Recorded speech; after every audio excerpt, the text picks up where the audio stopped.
Hey, just a heads up. This episode mentions disordered eating and anorexia, as well as fat shaming. So please take care while listening. 2019, I'm at work, came to work laughing, happy, went to the desk, talked to our manager. We were laughing hysterically. It was supposed to finally feel like a normal day for ShantaQuilette Carter Williams, working her job at the IRS as a revenue officer, a job she loves. Whew, it's my good government job. After months of being in and out of the hospital, she truly felt back on her feet.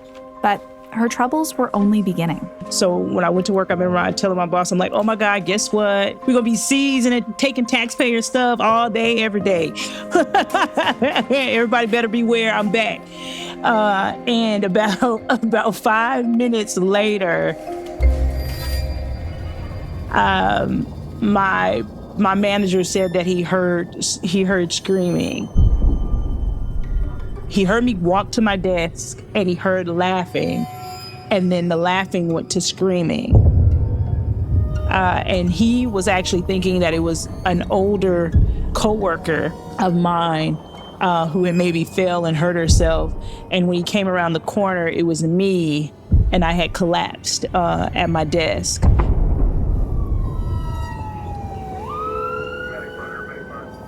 Her boss found her collapsed. She'd had a stroke. Shortly after, I went to the emergency room and I was diagnosed with stroke. The doctor had talked to me. He just had this look of sadness and concern at the same time. It just sounded like he said death, like you're gonna die. That's what I heard. That morning completely changed her life. The work that she loved and the activities she enjoyed, they couldn't exist in her new reality. I know my husband told me when I first arrived to the hospital, I couldn't tell him who I was. I couldn't identify him. I couldn't tell him his name. I was incapacitated on my left side, so I had to use a walker. 40 years old, woke up in the morning able to walk, and by the end of the day, I couldn't. I never went back to work.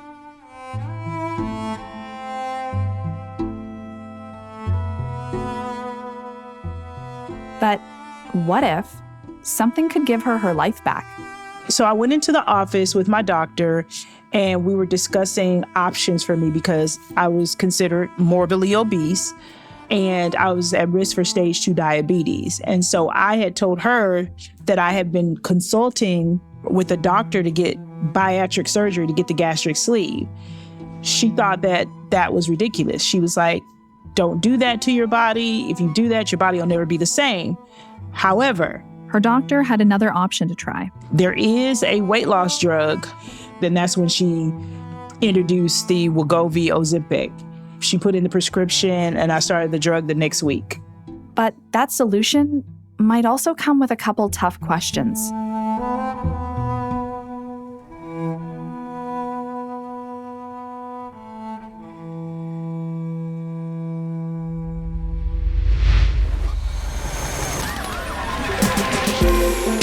You're listening to Nice Genes, where we cast a weathered eye over world-changing science. Brought to you by Genome, British Columbia. I'm your host, Dr. Kaylee Byers, your raised eyebrow towards questionable science. This season, we're tackling the assumptions we make every day, both in the lab and on the streets. For today's episode, we're chatting about one that sort of hits close to home for me, which is why I'm going to start with a little story. It was a beautiful day. I was standing at the top of Sunshine Mountain in Banff, Alberta. Sun-soaked snow, soft breeze, 2 clumsy planks strapped to my feet. With a gentle push, down I went, gliding across fresh powder. Faster and faster. Wow. Okay, faster and faster. And I took a sharp turn on a bit of ice and... see ya. I slid down a good chunk of that mountain. Snow up my nose and in my hair. My arms were shaky and pain. A pain shot through my knee, which was not awesome. My body was cold, but my leg was on fire. I got down the mountain, and with a few bunny hopping moves later, I was sitting in the physiotherapist's office. It sucked, but I wasn't expecting a second glancing blow. Through their murmuring of some exercises I could use to treat my knee, one last parting piece of a medical advice. Your knee wouldn't hurt so much if you lost some weight. It made me nauseous. My first thought was, "Excuse me?" But years of internal monologuing, stigma, and childhood teasing were now sitting like a gnashing, angry monster in the corner of the room, validated by a healthcare provider. I came to that office for my health, but, air quotes, walked away thinking about my weight. And ever since, I've ruminated about the offhand associations we make about our physical health and what society considers healthy. Check 1, 2. This is a challenge I'm not alone with, which is exactly why our producer Jenny Cunningham went out to ask the people how they wrestle with questions of weight and health. Do you have any thoughts on how weight affects health? I think people get a bit obsessed about weight. Well, I think weight really affects health. Some people, they just tend to have bigger bone structures. You can't tell how healthy someone is by judging their weight. Weight affects a lot of everything. It's your choice, it's your body, it's your life. Yeah. It's a complicated relationship. Yeah. As you heard, it's a mixed bag. We each make an assumption around our health and weight, between obsession, feeling it's all superficial, or too complex to wade into. So, let's unravel the scratchy and uncomfortable sweater that binds our societal view on fatness. So for me, I feel like I was ShantaQuilette had ostracized difficulties with her health before her stroke in 2019, including another heart attack 9 months before. My doctor, he's like, I don't want to scare you when I tell you this. And he's like, you're having a heart attack. And like, what? Like, heart attack? Like, Doctors said it was brought on by stress. it almost felt like an attack. I told you that you were stressed out. I told you needed to quit your job and find a new job. It was just kind of like devastating. So I'm like, I've tried to make all these necessary changes. But after 2019, they found out her family had a history of high cholesterol. So she became extra cautious with her health, but couldn't be as active as she used to be. Once I had the stroke and I became incapacitated, it made it harder for me to exercise. It made me harder to do anything. And so I was at an unhealthy weight. And in that time, her doctor found that she was at risk of developing type 2 diabetes. That's when her doctor mentioned Ozempic. And it would help me lose weight. So I immediately realized that I wasn't as hungry as I was before. So I wasn't eating a lot. I didn't have the urge to eat. I was a little bit more tired than normal. First 3 or 4 weeks, I was vomiting. I had, diarrhea, all these different things going on with my body.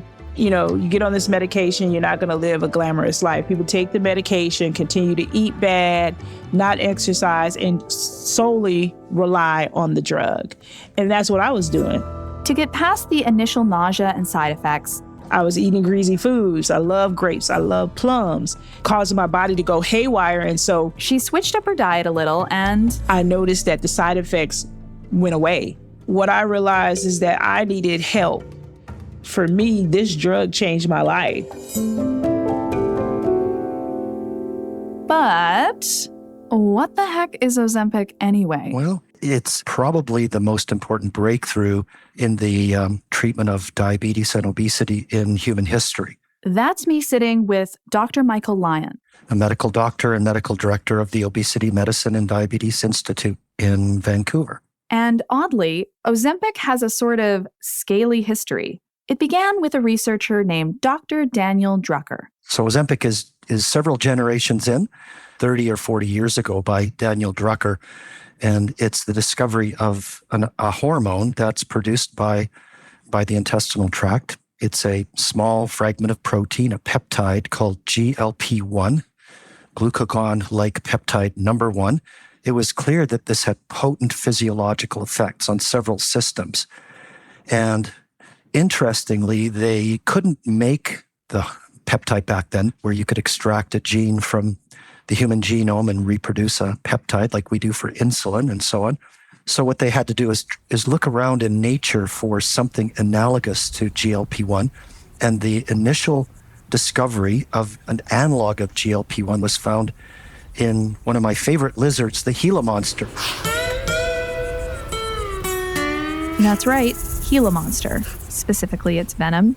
It's a black and orange spotted lizard the size of your forearm and quite poisonous. Which is a lizard found in the deserts of southern U.S. and northern Mexico. And in the saliva of that lizard, which has a poisonous bite, and the poison is in its saliva, they discovered, strangely enough, an analog of GLP-1. And that became a peptide they could manufacture synthetically before DNA technology, recombinant DNA technology, and they made that hormone, and it became something called exenatide, which was the first generation of the GLP-1 analogs, the injectable drugs that have led to this remarkable breakthrough.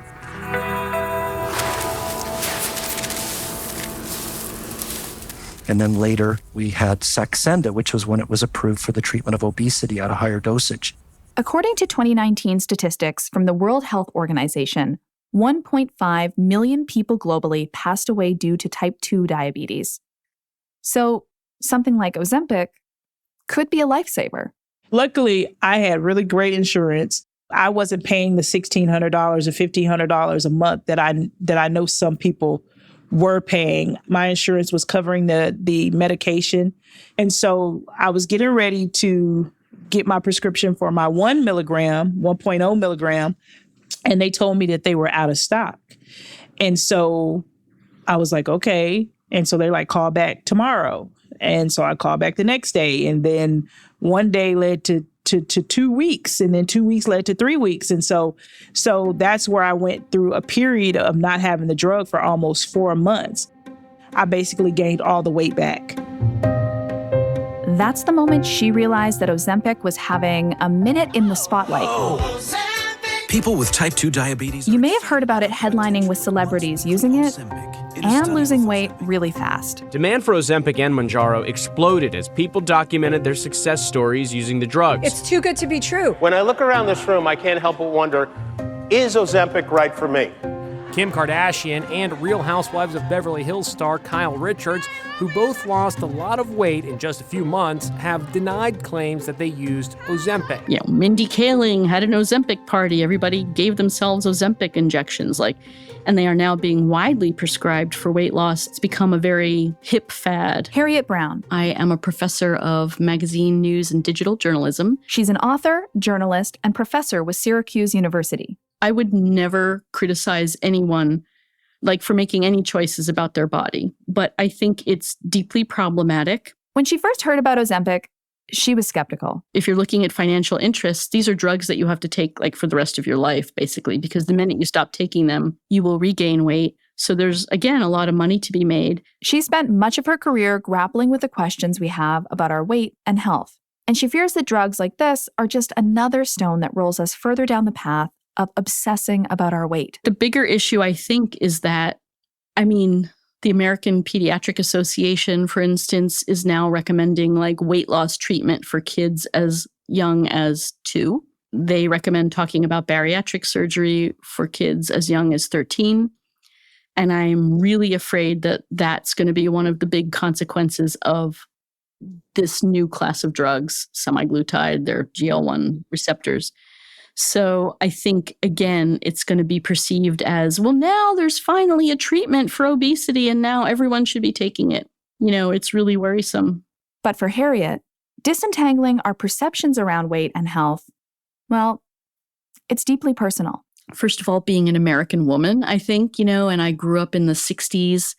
Thinness was great. My mother had one of those placards up in the kitchen that said, you can never be too rich or too thin, and that was kind of the family motto. Good reminder, yeah. Yeah. And, dieting was like a bonding activity. It was something I did with my mother. It was something women did together. I was really, really messed up about body image and weight and all of that for a long time. But, just the overarching assumption is that fatness is a terrible thing, and that it's a fate to be avoided at all costs.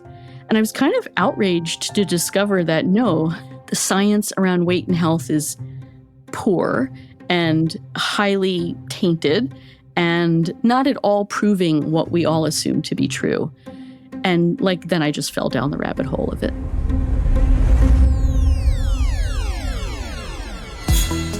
You're listening to Nice Genes, a podcast all about the fascinating world of genomics and the evolving science behind it, brought to you by Genome British Columbia. I'm Dr. Kaylee Byers, your host. We want to get more people to listen to the genomics stories that are shaping our world. So if you like Nice Genes, hit follow on Apple Podcasts or wherever you get your shows. Gila Monster your pals by slithering your favorite episode into their podcast feed. In this season, we're tackling some of the big assumptions that hit both society and science. One assumption that has deeply affected my life is the connection we make around our health and our weight. It's something that Harriet Brown feels is a pain point for us as a society. And we kind of get hung up on assumption space. What are some of the big assumptions you think that we make when it comes to fat, weight, and health? Oh boy. We could talk about this for many, many hours.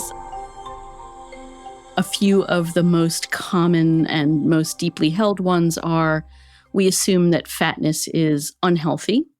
We assume that fatness is a matter of choice in the sense that anyone can lose weight. So if you are fat, then you have chosen on some level to not lose weight. I've had some really enlightening conversations with people who seemingly without even knowing what they're doing, sort of highlight how deeply that bias runs by saying perfectly contradictory things in the same conversation. The question she had about these judgments became a focal point in her book, Body of Truth. My oldest daughter, when she was 14, developed anorexia. And in sort of helping her through that, it kind of showed me the other side. Strangers would walk up to her on the street when she was gaunt and dying and say, "Oh my God, you're so beautiful. You could model. What's your secret?" Doctors would say things to her, medical people would compliment her. And it was nauseating. It was, and then we'd be shopping for high calorie foods for her. And everyone else in the store was looking for the lowest calorie foods and talking about their diets. And there we were which ice cream has the most calories per half cup? That's the one we want. It just upset me greatly. And it made me, as a journalist, say, okay, well, I need to get to the bottom of this. I need to understand for myself, what is the connection between weight and health? And I kind of expected to find, that there were connections and that, yes, fatness hurts you in these ways. And, that's why we have these cultural assumptions about them. So one of the first quagmires for Harriet to wade through was BMI, aka the body mass index. It's calculated as how much your weight is in relation to your height. So if you weigh 150 pounds, your BMI will be higher if you're 5 feet tall versus if you're 6 feet tall. And those BMIs fall into categories. A quote-unquote normal BMI is considered 18.5 to 24.9. Anything under that is considered underweight. Anything over that is overweight. If you look at correlations of various kinds, you'll notice that we don't even talk about the underweight part of the chart, right? Or look at its connections with things because, again, that assumption runs so deep. It's far more lethal to have anorexia than to have a BMI very high. We try to use a surrogate marker to determine something else. So in terms of weight and health, we use BMI. It's helpful to give you an initial guidepost. The sensitivity is very poor. BMI is not a very good predictor of health outcomes. In 2004, an epidemiologist and scientist with the Centers for Disease Control and Prevention's National Center for Health Statistics wanted to put the baggage behind BMI to the test. Her name was Dr. Catherine Flegel. And she's a very no-nonsense, straight shooter kind of person. And at some point in the early 2000s, she decided to really bear down on this. What is the relationship between mortality and weight? So what is your risk of dying prematurely at various weights, at various BMIs, since that's the measure that we use? She looked at such huge data sets. I think she expected to find kind of like a linear relationship between weight and health. In other words, the heavier you were, the greater your risk of dying early. But that's not what she found. What she found looks more like the Nike swoosh, like that kind of like little J. So you actually have a much greater chance of premature death if you're, quote, underweight, or if your BMI is over, say, 40, than you do anywhere else in the middle. And where is it lowest? Where do you have the least chance of dying prematurely? It's in what we would call overweight to mildly obese. And, she didn't talk about it. She didn't rationalize it. She just published these findings. And wow, there was a firestorm, right? People protesting, people saying this can't be true. She did it a couple of times over the space of about 15 years, and she kept finding the same thing.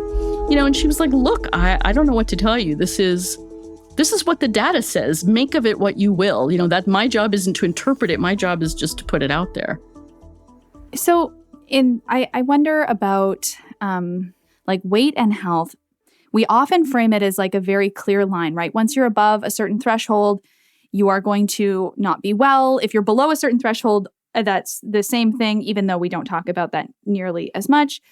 But there doesn't appear to actually be as much evidence behind that as it might come across in the assumptions that we make about healthiness based off of a number like BMI. Our current estimate going forward into the future as to the best marker for a relationship between excess weight and poor health, it's liver fat.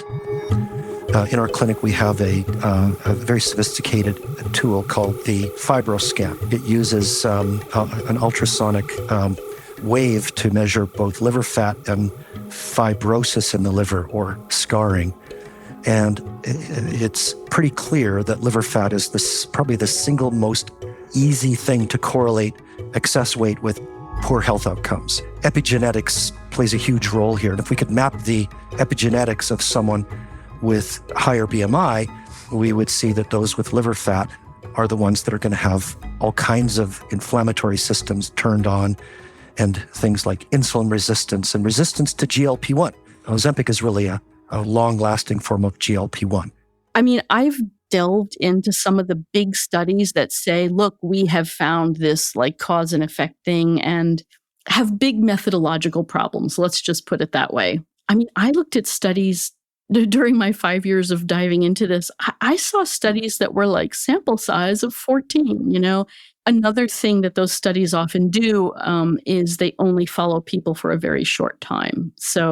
But that's not actually how people work. And when I sort of got to understand that this relationship between weight and health wasn't as straightforward as I thought, I was like, wow, folks, this is good news. People are going to be happy to hear this, because guess what? If you weigh 10 pounds more than your doctor says you should, you're not going to drop dead of a heart attack. That's not a thing.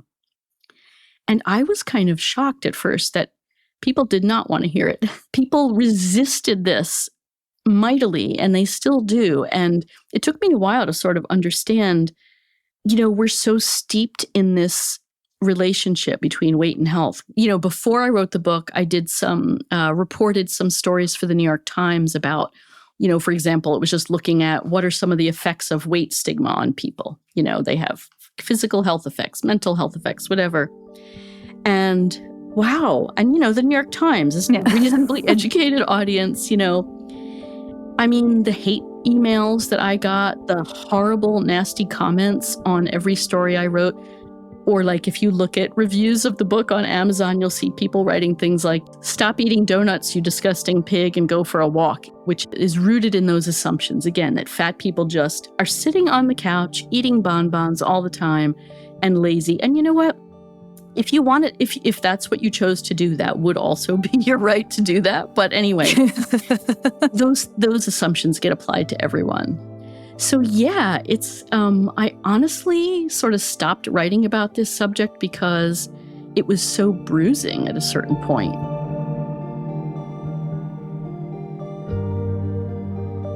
What was clear from what Dr. Flegel and what Harriet saw was a flawed way our science and experts had provided a framework for health and weight. And in many cases, it neglected the genomic component of our weight. Genetics plays a huge role. It's also epigenetics too, right? There's at least 300 genes that are involved in obesity that are changed epigenetically with lifestyle. Like for instance, exposure to endocrine disruptors, environmental toxins, which we are all exposed to constantly, that can shift weight, like at a cellular level. I think we haven't really looked at it deeply because we're so invested in this concept of personal responsibility, but I think there's a lot to be learned there. Here's the deal. There are over 400 genes that we know about associated with becoming overweight or obese. They affect appetite, your sense of fullness, metabolism, what foods you crave, where different fats go on your body, and even whether eating is a way to cope with stress. But those genes aren't a one-size-fits-all for everybody. Research from Harvard suggests that genes may influence an individual's disposition to becoming overweight anywhere from 25% to as high as 80%. And having extra stores of fats is sort of the big reason we're human. For most of human history, if there was abundant food around, it was very important that you ate as much of it as you could, as quickly as you could, and gained as much weight as you could, because a famine was always going to be around the next corner. When we're looking for genes that make us vulnerable to obesity, it's a bit of a futile effort in a sense, because we're all set up for weight gain, essentially. From an evolutionary perspective, our closest relative is the chimpanzee. We share about 99% of our DNA with them. But one key difference that makes us is fat and how we store it. Chimps have mostly what's called brown fat, ready to go and burn as calories. But us humans have genes that are locked up, which keeps us from converting white fats into those brown fats. Those are what's stored to keep us warm and protect our organs. So why have the extra white fat? Well, it helps us grow our hungry brain. The actress Joy Nash, I don't know if you're familiar with her work, but long ago, in the early days of YouTube, you can still find it. It's called Fat Rant. And one of the things she says in that very amusing video is, to be thin, choose 2 thin parents. Ideally, 4 thin grandparents.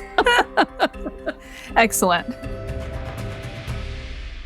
Gang, it's no surprise to me that our genetics play a role in our weight. But I don't know if it hurts any less with that understanding. Each comment still hits you, whether it's in a doctor's office or walking the beach or just existing. Those comments can really add up. It can have a big impact on our mental health. Someone, I can't remember who it was, but someone said in this space, like, if shame and stigma, inspired people toward better health, like we wouldn't have any health problems, right? We'd all be... Yeah. I started to get interested in health when I lost weight, when I almost died from pneumonia as a teenager, and that's why I became a doctor. But now I'm 65. I have to keep my BMI under 25, or I have type 2 diabetes, which has led to most of my family die. I have no family left because they all died prematurely from diabetes. And I decided I don't want to do that if I can help it, so I'm like a health nut. Talking to Harriet and Dr. Lyon, they underscore a really important point about health and reveal that what's really going on inside us is complex. Physical, mental, the whole shebang. Weight bias, weight bigotry is a very real problem. It's maybe the most serious problem related to obesity is the bias and bigotry associated with it. That leads to a whole host of problems. But on the other hand, if obesity was invisible, it would be, without controversy, a disease. But it would be defined a bit differently. It'd be defined by identifying the real weight-related health issues that are there. In reality, what we are beginning to know as we begin to study all kinds of stigma, right, around race, gender, sexual identities of all kinds, is that when you live in a stigmatized body, it takes a toll on your health. The incredible stress, the elevated levels of cortisol, the higher levels of inflammation, all of the things that we know come from living in a stigmatized condition. Can we talk about behaviors that actually improve health, like getting more exercise, like eating in a certain way, like real health behaviors, and not just reverting to the knee-jerk of lose weight? And that speaks to another assumption, and that assumption is that dieting or weight loss is benign. I've actually had scientists say to me, like, well, okay, even if you do gain the weight back over 5 years, at least you've been thin for a period of time, and that's better for you. Actually, no, it's not better for you. It's actually better for you to be at a stable weight than it is to go up and down, up and down. Has all kinds of metabolic consequences, inflammatory consequences. It's not benign to diet. It's harmful. Like, any doctor will just matter-of-factly recommend, lose some weight. Okay, how am I supposed to do that in a way that's healthy and sustainable and isn't going to mess up my body? If I could tell people one thing, I would just say, please don't comment on other people's bodies. Like, just stop. Like, why? Why is that the first thing we say, right? Yeah. I recently found out is that, so that's what I call it. ShantaQuilette has a supply of Ozempic again. After going without it for a few months, she nearly gained back all the weight she had lost. But it wasn't entirely about losing the weight for her to begin with. In her case, it was a matter of living her life. And now she uses her experience in a stand-up routine as a comedian. My name is ShantaQuilette. I'm from Denver, Colorado. And before my stroke, I used to take life with a grain of salt. But that's how I got there, the salt. We all are going to come to that day. We don't know when, but we all are going to be faced with death at some point in time. And so I had to face that. And I had to decide if I was going to die internally or if I was going to live, right? There was sometimes I was like, Lord, you could have just took me out, child. I didn't. I'm like, what you doing up there? I would have loved to see what you was doing up there. So it was, if I was really going to take this situation and make it something, I was going to live my last days. I was going to let my last days be my greater days. I look in the mirror every day, butt naked, and I say, we the best!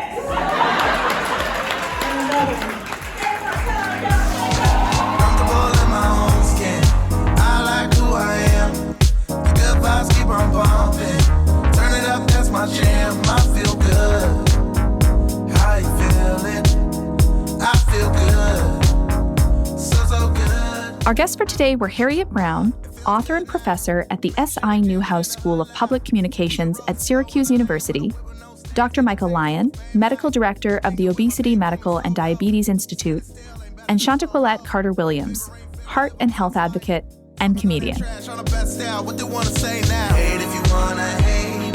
Y'all can't kill my vibe, and I be feeling so good, just happy to be alive. I said, You've been listening to Nice Genes, a podcast brought to you by Genome British Columbia. If you like this episode, go check out some of our previous ones wherever you listen from. Share us with your friends and leave us a review. You can also DM the show on Twitter by going to @GenomeBC.